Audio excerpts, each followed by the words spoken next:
만성 신부전 환아를 위한 신대체술 안내. 안녕하십니까? 본 동영상은 신대체술이 필요한 만성 신부전 환아의 보호자분들께 신대체술의 종류와 각각의 장단점에 대한 정보를 제공해 드리기 위해 제작되었습니다. 이어지는 내용을 참고하시어 환아에게 가장 적절한 치료 방법을 선택하시는 데 도움이 되시기를 바랍니다. 신장의 가장 중요한 기능은 소변을 생산하여 몸속의 노폐물을 배설하는 것입니다.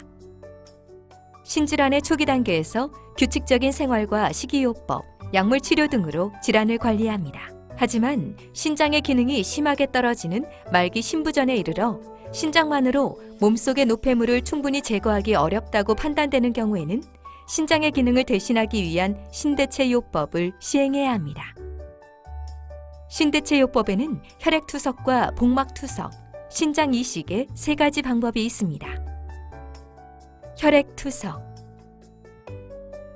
혈액투석은 인공 필터가 장착된 혈액투석 기계를 이용하여 혈액을 깨끗하게 여과하는 방법입니다. 치료를 받는 동안에는 혈액이 멸균된 튜브를 통해 여과기 내부를 통과하면서 불필요한 수분과 노폐물을 제거한 다음 다시 몸속으로 돌아오는 과정이 반복됩니다. 혈관 접근로 확보. 혈액투석을 시행하기 위해서는 1분에 200ml 정도의 혈액을 몸 밖으로 순환시켜야 하는데 말초의 작은 혈관으로는 충분한 속도로 혈액을 순환시키기 어렵기 때문에 큰 정맥에 중심정맥 도관을 삽입하는 혈관 접근로가 필요합니다. 혈관 접근로는 수술장에서 전신마취하에 삽입하며 특별한 문제가 없으면 1년 이상 사용할 수 있습니다. 참고로 중심정맥도관은 항상 몸 밖으로 나와 있기 때문에 평소에 관리를 잘하는 것이 중요합니다. 한편 청소년의 경우에는 어른과 같이 팔의 혈관에 동정맥류를 만들어서 사용하는 수도 있습니다. 혈액투석의 장점과 단점. 복막투석과 비교했을 때 혈액투석의 장점과 단점은 다음과 같습니다. 혈액투석의 장점에는 의료진이 직접 치료해주므로 안전하고 집에서 투석할 필요가 없으며 매일 치료하지 않고 일주일에 3회만 치료를 하면 되고 다른 환자와 정기적으로 만나므로 동료 환자들로부터 위로를 받을 수 있다는 점 등이 있습니다. 하지만 혈액투석은 일주일에 3번 투석실에 와야 하므로 학교 생활에 지장을 받을 수 있고 주 3회만 투석하므로 식이나 수분의 제한이 심하며 쌓였던 노폐물을 몇 시간 내에 제거해야 하므로 혈액투석 도중에 피로와 허약감을 느낄 수 있다는 단점이 있습니다. 복막투석. 복부장기와 복벽은 복막이라는 얇은 막에 덮여 있으며 복막 내부의 공간을 복강이라고 합니다. 복막투석은 복막도관을 통해 복강 내부에 투석액을 주입한 다음 일정 시간 동안 유지하여 몸속의 노폐물과 수분이 복막을 통해 투석액 쪽으로 빠져나오게 하는 방법입니다. 복막투석은 일정 시간 간격으로 오래된 투석액을 배출시키고 새로운 투석액을 주입하는 과정을 반복해야 하기 때문에 환아와 보호자가 병원에서 투석 방법을 교육받은 다음 가정과 학교에서 스스로 투석액 교환을 시행합니다. 그리고 투석액 교환 시간을 제외한 나머지 시간은 자유롭게 일상생활을 할 수 있습니다.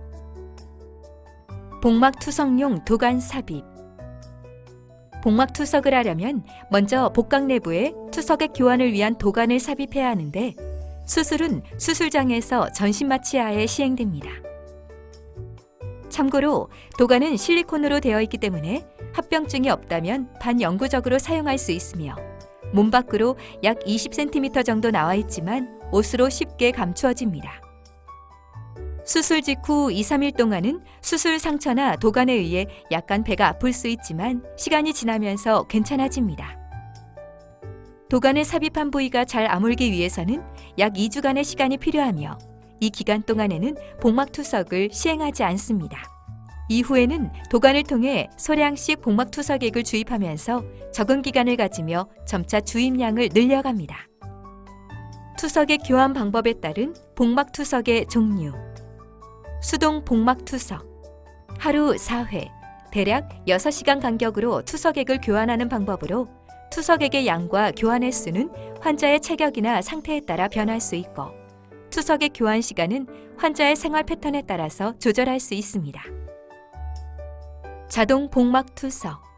자동 복막 투석은 잠자기 전 투석 기계의 카세트와 도관을 연결하여 기계가 투석액을 교환해주고 아침이 되어 투석이 끝나면 카세트와 도관을 분리하는 방식으로 잠을 자는 약 8에서 10시간에 걸쳐 5, 6회 정도 입력된 프로그램대로 기계가 자동으로 투석액을 교환해줍니다. 이 방법은 낮 시간에 투석액을 교환할 필요가 없기 때문에 학교 생활에 지장이 없다는 장점이 있으나 약간의 비용이 더 들고 야간에 기계와 연결되어 자야 하는 단점이 있습니다. 복막 투석의 장점과 단점. 복막 투석은 한 달에 한두 번만 병원에 오기 때문에 학교 생활에 지장이 적고 자신감이 생기며 혈액 투석에 비해 신체적 부담이 적고 혈압 조절이 잘 되고 식사 제한이 적어 성장기의 아이들에게 좋으며 교환 장소만 허락되면 활동이나 학교 생활이나 여행이 자유롭다는 장점이 있습니다. 하지만 환아와 가족이 투석 방법과 합병증 등에 대해 충분히 잘 알고 있어야 하고 청결하게 투석액을 교환할 수 있는 환경이 반드시 필요하며 복막염이 생길 수 있다는 단점이 있습니다. 이처럼 복막 투석은 병원에서 투석 방법을 교육받은 후 가정과 학교 등에서 스스로 투석을 시행해야 하기 때문에 투석액 교환과 출구 관리, 체중 조절과 감염 예방에 대한 독립적이고 책임감 있는 자율성이 필요합니다. 신장 이식 수술. 신장 이식은 기능을 거의 못하게 된 본인의 신장을 대신하여 다른 사람의 건강한 신장을 제공받아 이식하는 것을 말합니다. 신장 이식은 친척 등 살아있는 기증자로부터 한쪽 신장을 공여받아 이식하는 생체 이식과 뇌사자로부터 기증받은 신장을 이식하는 사체 이식으로 구분됩니다. 참고로 공여받은 신장은 아래쪽 복부의 골반 내에 이식하는 것이 일반적이며 감염이나 종양 등 특별한 문제가 없으면 기존의 신장은 제거하지 않습니다. 신장 이식의 장단점. 신장을 이식받게 되면 무엇보다 투석으로부터 해방될 수 있다는 것이 가장 큰 장점이며 식생활이 자유롭고 기력도 좋아지기 때문에 생활과 건강의 질이 개선됩니다. 그리고 5, 6년 이상 계속하면 합병증이 늘어나는 투석과는 달리 합병증이 적기 때문에 투석에 비해 장기적으로 유지 가능한 방법입니다. 하지만 신장을 제공할 기증자가 필요하고 수술 비용에 대한 부담과 수술 및 마취에 대한 합병증 위험이 있습니다. 그리고 거부 반응이 발생할 가능성이 있기 때문에 이식된 신장이 기능을 하는 동안에는 계속해서 면역 억제제를 복용해야 하는데 그로 인해 환아의 면역력이 감소하여 감염, 종양 등의 합병증이 발생하는 경우도 있습니다. 신장 이식의 성공률. 일반적으로 이식된 신장의 기능이 10년 동안 유지될 확률은 생체 이식의 경우 85%, 사체 이식의 경우 80% 정도입니다. 신장 이식의 성공률은 여러 가지 요인에 의해 영향을 받는데 면역 억제제 등 의학 기술의 꾸준한 발전으로 인해 점진적으로 향상되고 있습니다.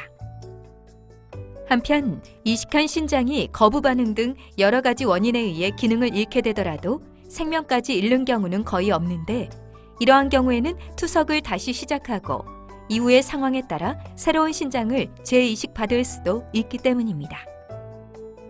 이식 후 자기관리.